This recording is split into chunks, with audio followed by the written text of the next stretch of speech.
amigo, escuta com calma a minha pobre canção, que traz lembranças da alma guardadas no coração. Há quase 18 anos, um sertanejo menino partiu seguindo o destino, buscando uma ilusão. Só muito tarde entendeu que a sua felicidade era viver de saudade do seu amado sertão.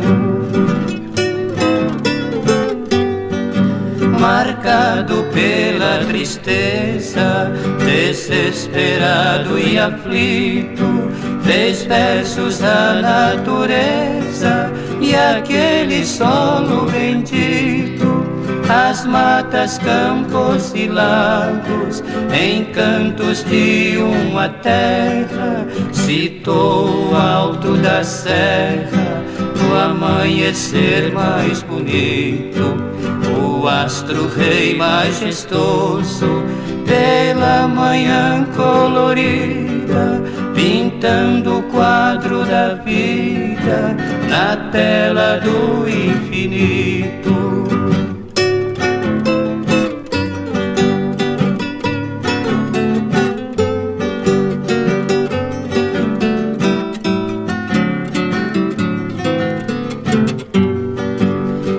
Vida mais cor-de-rosa, a sorte deixou perdida na estradinha mimosa de minha infância querida.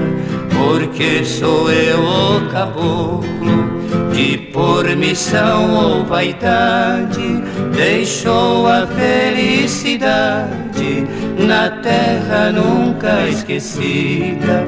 Quis o destino mandar-me sentir na grande cidade o alvorecer da saudade, já no poente da vida. Voltar não pude, é verdade, à terra dos madrigais, pra não morrer de saudade com a falta dos velhos pais.